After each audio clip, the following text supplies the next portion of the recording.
న్యాయాధిపతులు 20 అధ్యాయము 26వ వచనం చదువుతున్నాను. వీరందరూ కత్తి దూయువారు. అప్పుడు ఇశ్రాయేలులందరూ జనులందరూ పోయి బెతేలును ప్రవేశించి ఏడ్చుచు సాయంకాలం వరకు అక్కడ యెహోవా సన్నిధిని కూర్చుండుచు ఉపవాసము ఉండి దహన బలులు సమాధాన బలులను యెహోవా సన్నిధిని అర్పించని. సహోదరి సహోదరుల, న్యాయాధిపతుల కాలంలో దేవుని ప్రజలకు సమస్య వచ్చినప్పుడు ఆ ప్రజలు పరుగెత్తుకొని బెతేలుకు వచ్చి అనగా దేవుని యొక్క సన్నిధిని కూర్చొని వారు ప్రార్థన చేయడము ప్రారంభించారు. శత్రువు వచ్చి భయపడ్డారు, సమస్య వచ్చి భయపడేది, కష్టం వచ్చి భయపడేది. ఇశ్రాయేలు ప్రజలు భయముతో భీతితో ఏం చేయాలో అర్థం కాకుండా ఎక్కడికి వెళ్తే సమాధానం వస్తుందో కళ్ళ ఎదుటనే తన సహచరులు హతమవుతున్నారు, బంధువులు చనిపోతున్నారు, కన్నవారు కనుమరుగైపోతున్నారు. అయ్యో, మేము ఎక్కడ చనిపోతామో, మేము ఏమైపోతామో, మా పరిస్థితి ఏం కాబోతుందో భయంతో భీతితో ఎక్కడికి వెళితే ఈ సమస్యకు సమాధానం వస్తుంది. వాటంటూ ఒక సత్యము తెలిసింది. ఆత్మను ఆశ్రయించ కంటే యెహోవాను ఆశ్రయించటం మేలు.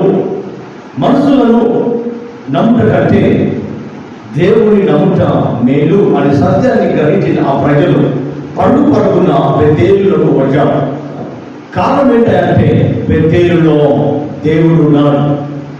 ఆ దేవుడే మమ్మలను ఈ సమస్యకు సమాధానం ఇవ్వగలుగుతాడు. ఆ దేవుడే మమ్మల్ని రక్షిస్తాడు అనే సత్యాన్ని గ్రహించి పడుకున్న బెతేలుకు వచ్చారు. బెతేలు అనగా దేవుని ఇల్లు. దేవుని ఇంటికి వచ్చారు అనగా మందిరానికి వచ్చారు. దేవుని మందిరానికి వచ్చారు. వచ్చి ప్రార్థన చేయడం ప్రారంభించారు. వచ్చి కన్నీరు కార్చడం ప్రారంభించారు. అయ్యా దేవా, మమ్మల్ని రక్షించండి, శత్రువుల చేతుల నుంచి రక్షించండి, శత్రువుల పన్నాల నుంచి మమ్మల్ని విడిపించండి. వారు కన్నీరు ప్రార్థన చేస్తున్నారు. సహోదరి సహోదరుల, జాగ్రత్త వినండి. బెతేలుకు వారికి ఏం జరుగుతుందని వారు వచ్చారు. బెతేలుకు ప్రవేశించడానికి కారణం ఏమిటి? ఎందుకు బెతేలుకు ప్రవేశించారు? మేము బైబిల్ను క్షుణ్ణముగా చూసినట్లయితే బెతేలునకు వెళితే వారికి ఏం దొరుకుతుంది అనే సత్యాన్ని మేము చూద్దాం రండి. మొదటిగా బెతేలుకు వెళ్ళినప్పుడు వారికి ఉత్తరము దొరుకుతుందనే సత్యాన్ని గ్రహించారు.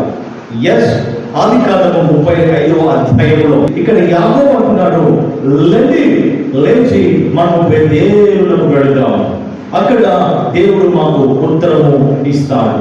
శ్రమ కలిగిన దినములలో యాకోబు, కష్టాలు కలిగిన దినములలో కుటుంబం కుప్పకూలిపోతున్నప్పుడు, కన్నవారు చంపబడ్డప్పుడు, కన్నవారు హంతకులుగా మారుతూ ఉన్నప్పుడు, అయ్యో భయంకరమైన దుర్దుతి సమస్య వచ్చి పడ్డప్పుడు ఏం చేయాలో తెలియని పరిస్థితుల్లో దేవుడు మాట్లాడుతున్నాడు యాకోబుతో.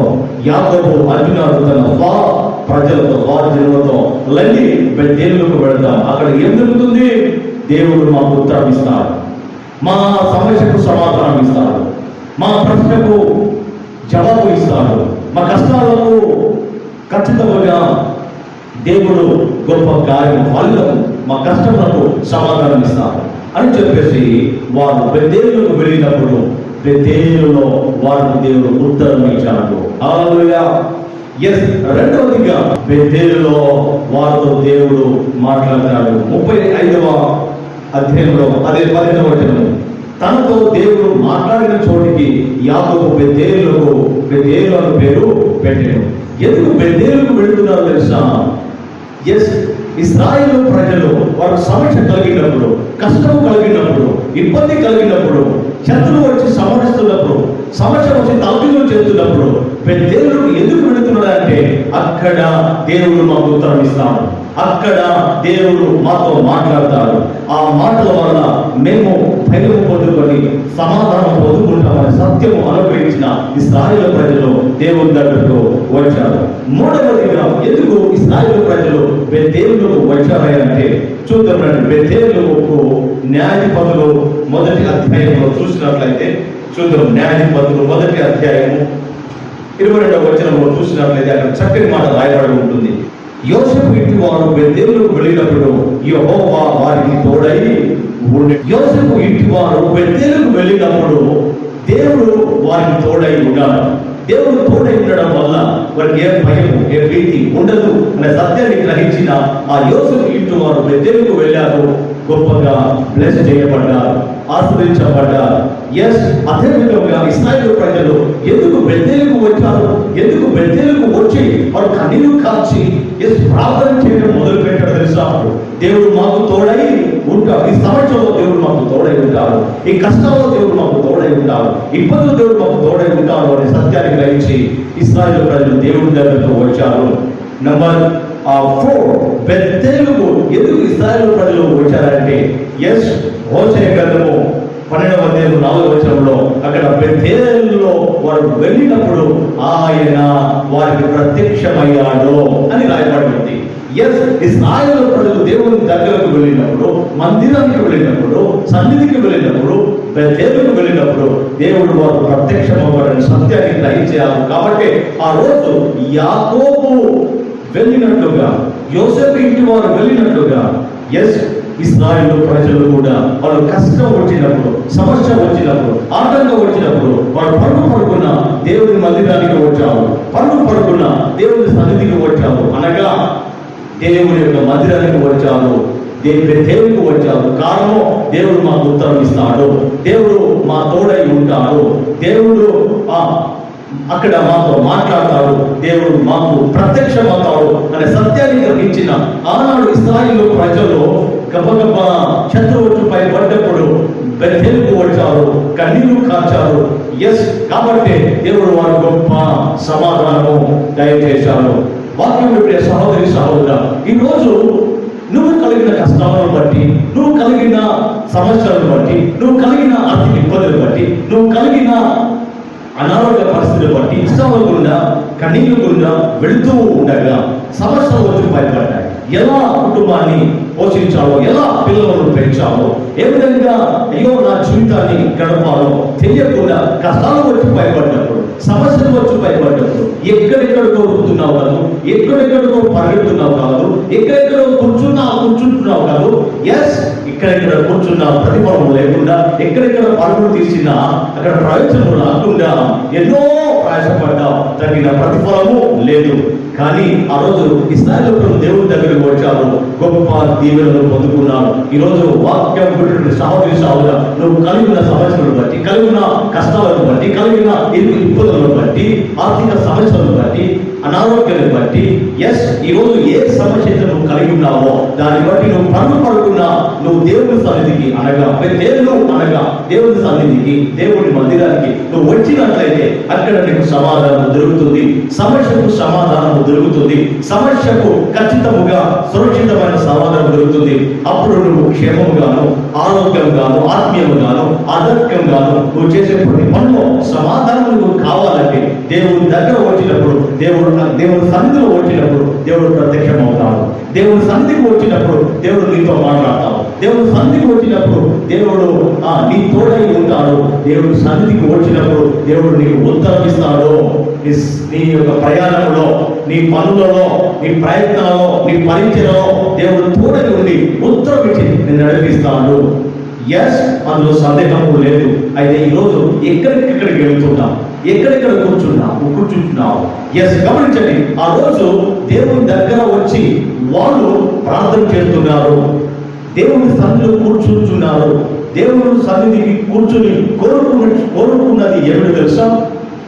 ఆయన పాదముల యొద్ద కూర్చొని బోధ వినాలి. లూకా సువార్త 10వ అధ్యాయం 39లో మేము ఒక మాట చూసినట్లయితే, చూడండి, లూకా సువార్త ఆయన సన్నిధిలో వచ్చి గబగబా వచ్చి, లూకా సువార్త 10వ అధ్యాయము 39 ఆమెకు మరియా అను సహోదరుడు, ఈమె యేసు పాదముల యొద్ద కూర్చొని ఆయన బోధ వినుచుండెను. చూడండి, మరియా యేసు దగ్గర పాదముల యొద్ద కూర్చొని బోధ వింటూ ఆమె ఉత్తమమైన దాన్ని ప్రియ చేసుకొని, తర్వాత అవసరమైనది ఒకటే మరి ఉత్తమైన దాన్ని ఏర్పాటు చేసుకొని అది ఆమె యొద్ద నుండి తీయబడదు అని చెప్పేసి సత్యాన్ని గ్రహించింది. ప్రభు పాదం యొద్ద నేర్చుకున్నది, సమాధానం పొందుకున్నది. అదే మార్తా అయితే తొందరపడి విస్తారమైన పనులు పెట్టుకొని తొందరపడి త్రొట్టిల్లి ఆవేశంతో ఆమె సతమతమవుతుంది. సహోదరి సహోదరుడా, పెద్ద దగ్గర లేచి ప్రజలు క్రీస్తు దగ్గర వచ్చి తన వాక్యాన్ని వింటున్నారు. కారణం ఏంటి తెలుసా? ఆయన సన్నిధిలో నువ్వు కూర్చున్నట్లయితే ఆయన సన్నిధి సంపూర్ణ సమాధానము ఇస్తుంది. ఆయన సన్నిధిలో నువ్వు కూర్చున్నట్లయితే గొప్ప ఆరోగ్యము, గొప్ప ఆత్మీయత, గొప్ప బోధ నీకు పడుతుంది. ఈరోజు ఎక్కడ కూర్చుంటున్నా? చాలా మంది అపహాసులు కూర్చున్న చోట కూర్చుంటున్నారు. లోతులాగా లోకంతో పాటు కూర్చున్నట్లయితే లోతు ఏం చేయబడ్డాడు? లోతు శపించబడ్డ వారిగా, శపించబడ్డ వారి కన్నవారిగా లోతు లోకంతో పాటు కూర్చున్నాడు. అబ్రహాము దేవుడితో పాటు కూర్చున్నాడు. అబ్రహాము దీవించబడ్డాడు. లోతు లోకంతో పాటు కూర్చున్నాడు. ఆత్మీయతలో లోతు లేని వ్యక్తిగా మారాడు. దేవుడిని దూరమయ్యాడు. ఈరోజు ఆయనతో పాటు కూర్చుంటున్నావా లేదా అపహాసంలో కూర్చున్న చోట కూర్చుంటున్నావా? ఒకసారి ఆలోచించండి. అపహాసంలో కూర్చున్న చోట కూర్చుండవద్దని కీర్తన మొదటి అధ్యాయంలో రాయబడి ఉంది. అపహాసంలో కూర్చున్న చోట కూర్చుండవద్దు, పాపంలో మార్పున నడవద్దు. ఈరోజు నీవు ఏం చేసు? దేవుని సన్నిధిలో వచ్చి దేవుని ధర్మశాస్త్రంలో దీవరాత్రులు ధ్యానించేవాడు ధన్యుడు. అతడు నీటి కాలువలో నాటబడిన వారై తగిన కాలంలో ఫలమిచ్చే చెట్టు వలె ఒడును.